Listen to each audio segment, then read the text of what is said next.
Shalom Bapak Ibu Saudara sekalian dalam kasih Kristus. Saya datang kembali di hadapan Bapak Ibu memberitahukan bahwa sesudah selesai ibadah Pentakosta Day tanggal 23 Mei 2021 kemarin, bahwa saya berjanji akan memberitahukan kepada Bapak Ibu secara praktis tentang Roh Kudus. Siapa itu Roh Kudus dan apa perannya bagi kita, dan tentu apa kuasa Roh Kudus untuk kita, khususnya menjelang akhir zaman ini Bapak Ibu, supaya kita lebih dalam, lebih maju dari sebelumnya, sehingga ada kemajuan yang nyata. Tapi sebelumnya mari kita mengangkat pujian dulu kepada Tuhan yang kita sembah dalam nama Yesus. Mari kita memuji Tuhan. Roh Allah yang hidup penuhiku. Mari katakan roh Allah. Roh Allah yang hidup pulihkanku. Turunlah urapan ke atasku,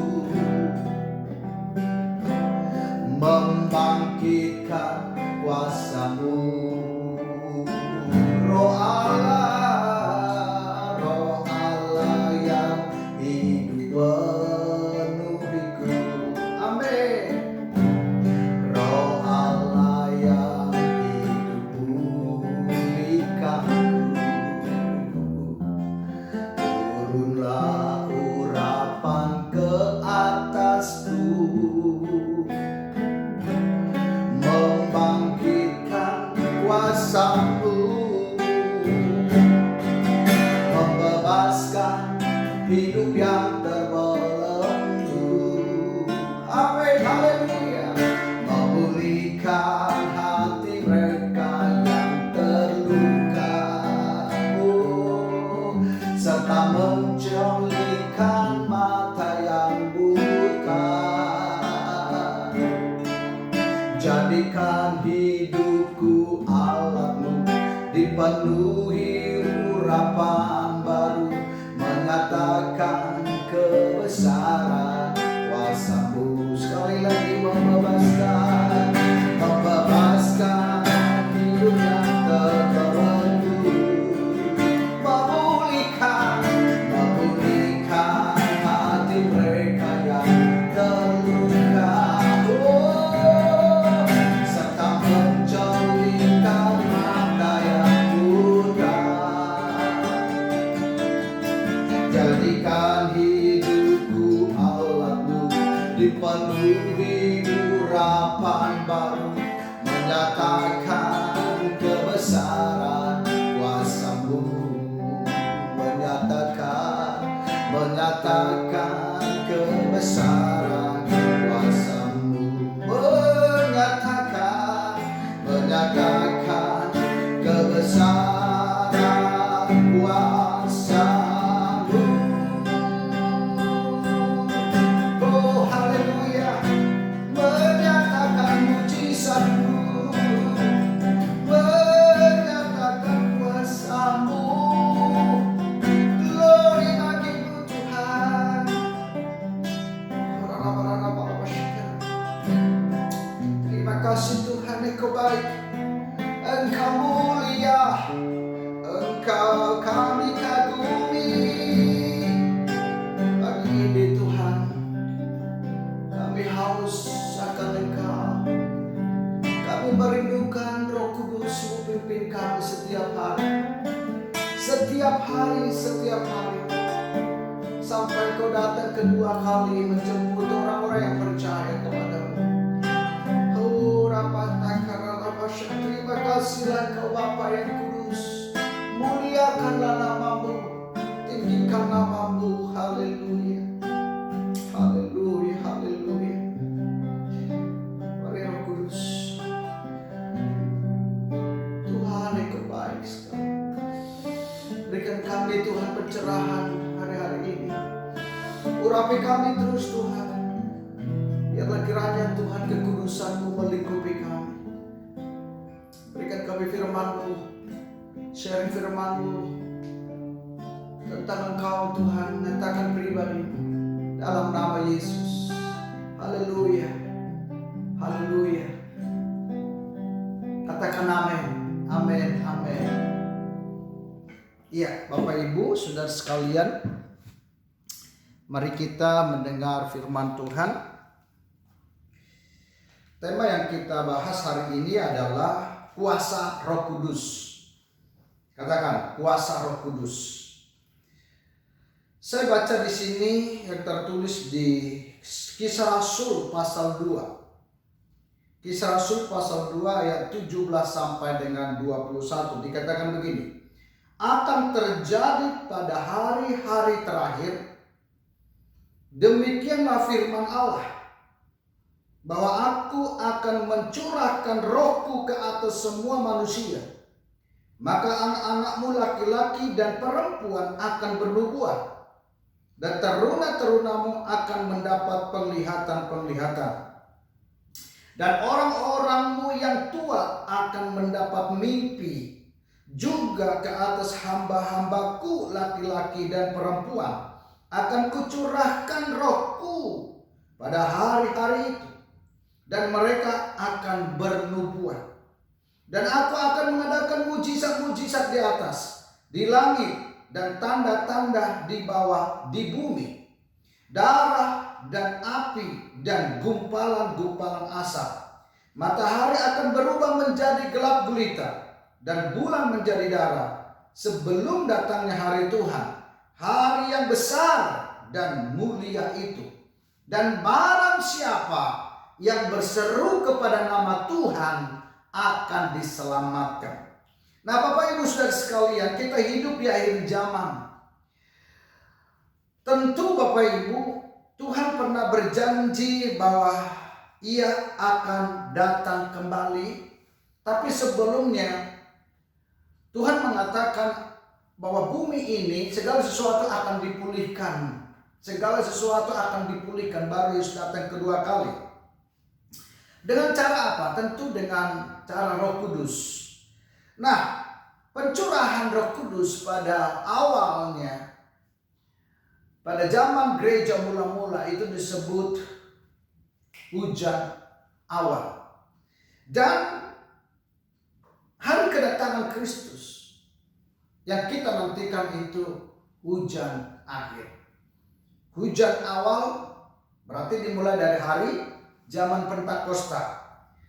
Di Kisah Rasul 1 ayat 8 dikatakan, kamu akan menerima kuasa kalau Roh Kudus turun ke atas kamu. Dan kamu akan menjadi saksiku di Yudea, di Samaria, bahkan sampai ke ujung bumi. Nah, Bapak Ibu sekalian, sekarang tema yang kita bahas adalah kuasa Roh Kudus. Kuasa apa yang diberikan kepada kita? Saya bisa lihat Alkitab, ada 3 hal yang kita bisa pelajari kuasa Roh Kudus. Yang pertama adalah kuasa kasih. Bapak Ibu, ini kuasa kasih. Di Roma pasal 5 ayat 5 dikatakan begini firman Tuhan. Roma 5 ayat 5. Dan pengharapan tidak mengecewakan, karena kasih Allah telah dicurahkan di dalam hati kita oleh Roh Kudus yang telah dikaruniakan kepada kita. Jadi ada kasih agape yang dimaksud di sini. Sebab kasih agape itu adalah tanpa pamrih, tanpa balasan, tapi memberi, Bapak Ibu. Tanpa syarat, itu kasih agape.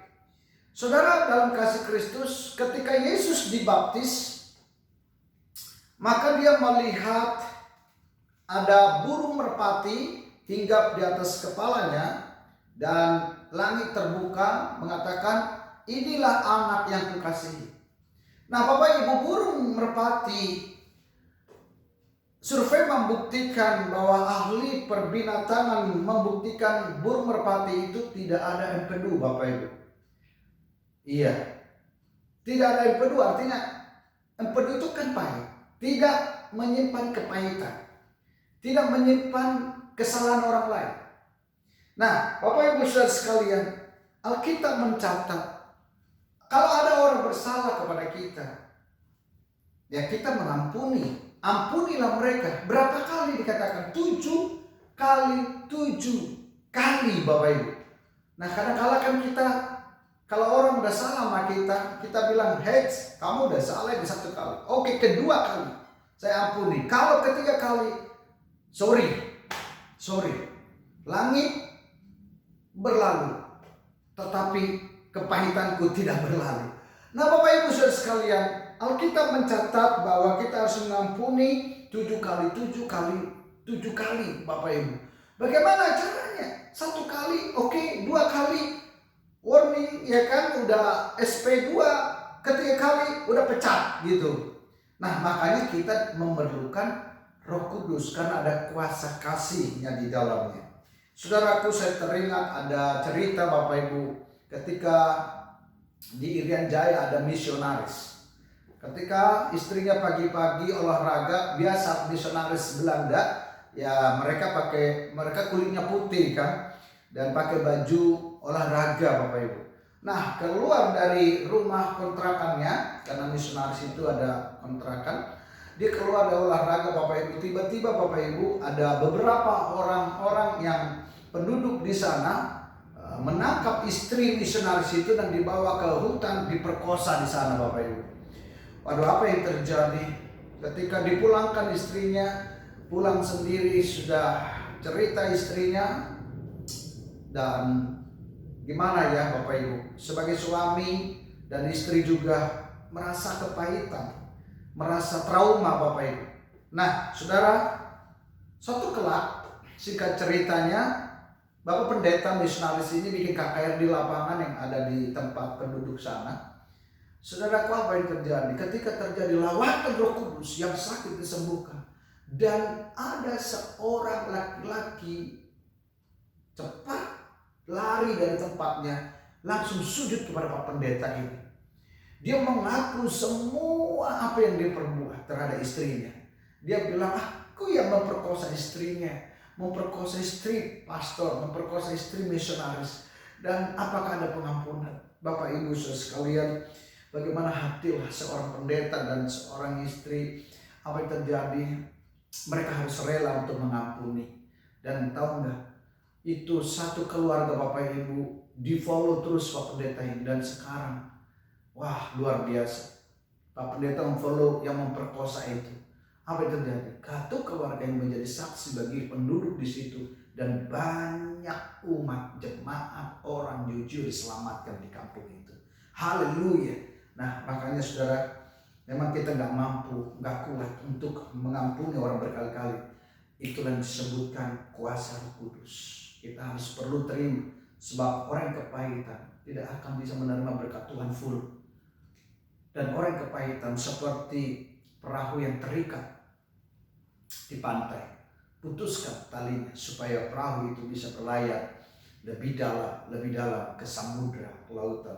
Yang kedua, Bapak Ibu, yang pertama tadi ada kuasa kasih. Yang kedua, kuasa Roh Kudus adalah ada kuasa doa. Ada kuasa doa. Bapak Ibu Saudara sekalian, coba saya baca dulu di Roma pasal 8. Dikatakan di Roma pasal 8 ayatnya 26 dan 27. Demikian juga Roh membantu kita dalam kelemahan kita, sebab kita tidak tahu bagaimana sebenarnya harus berdoa, tapi Roh sendiri berdoa untuk kita kepada Allah dengan keluhan-keluhan yang tidak terucapkan. Dan Allah yang menyelidiki hati nurani mengetahui maksud Roh itu, yaitu bahwa Ia sesuai dengan kehendak Allah berdoa untuk orang-orang kudus. Nah, Bapak Ibu Saudara sekalian, kita seringkali malas berdoa. Karena apa? Karena kalau kita nggak mengerti bahwa ternyata ada kuasa doa. Nah, hari ini Roh Kudus memberikan kita waktu berdoa, ada kuasa. Itu namanya kuasa berdoa. Nah, Roh Kudus akan memberikan kita roh semangat supaya kita terus menghadapi dunia tentang ini dengan cara berdoa. Waktu kita berdoa, Alkitab mencatat Roh Kudus itu ada karunia-karunia. Roh Kudus akan memberikan karunia apa? Karunia bahasa roh. Bahasa roh untuk apa? Membangun diri sendiri. Sebab kita kan gak semangat. Sebab kita letih, lesu, lelah, berbeban berat. Maka Bapak Ibu, saya perlu kuasa. Di dalam doa itu ada kita menerima kuasa supaya semangat. Makanya harus berdoa Bapak Ibu. Pakai bahasa roh untuk membangun diri sendiri. Dan Alkitab akan mencatat orang yang menanti-nantikan Tuhan akan menerima kekuatan yang baru. Ayo berdoa. Jangan lupa. Pak Gembala katakan sesudah Pentakosta Day 30 menit ke depan. Minimal baca Alkitab 2 pasal sehari. Amin. Haleluya. Nah ternyata Bapak Ibu sudah sekalian. Gereja mula-mula mereka berdoa.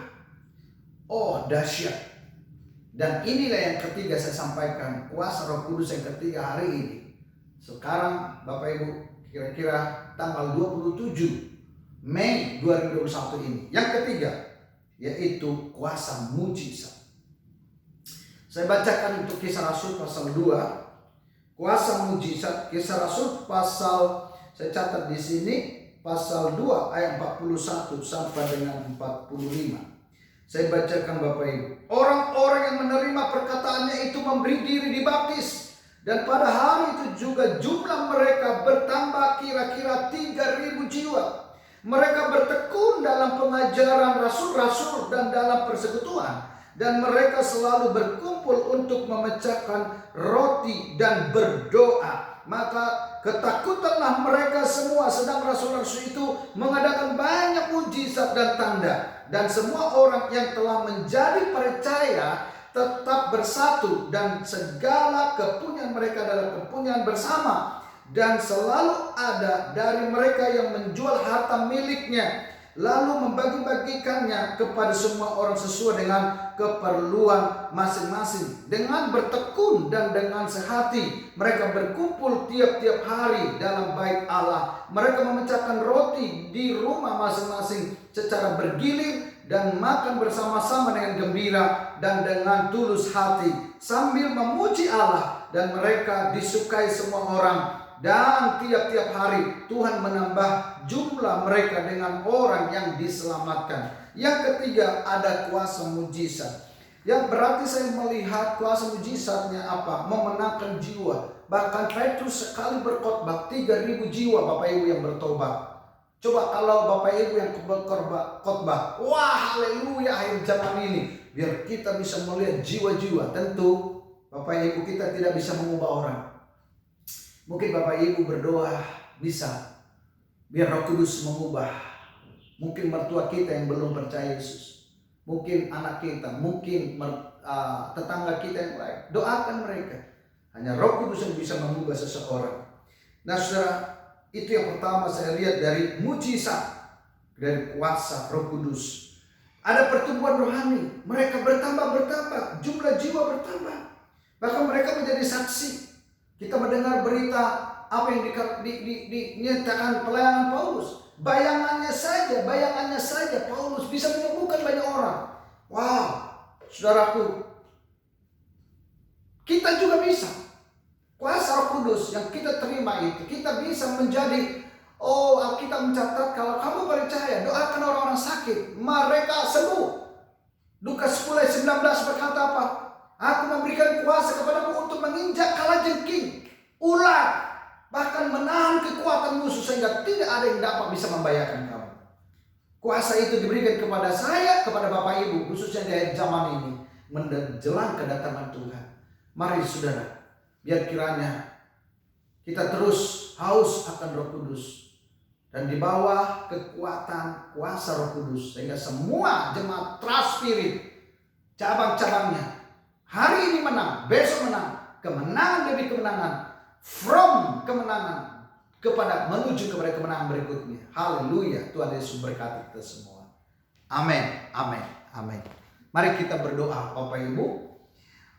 Bapa, di dalam nama Yesus kami berdoa untuk umat-Mu Trust Spirit, jemaat-Mu Tuhan. Mereka tolong lindungi dari wabah COVID Corona 19 ini. Biar semua dapat pekerjaan pulang membawa hasil. Sehingga kami semua umat-Mu di dalam pimpinan Roh Kudus, kuasa Roh Kudus nyata. Yang sakit disembuhkan dalam nama Yesus, yang lemah dikuatkan. Kami yakin kuasa Roh Kudus terus hinggap kepada kami. Haleluya. Muliakanlah nama-Mu Tuhan. Yang percaya katakan amin, amin, amin. Tuhan Yesus memberkati kita semua.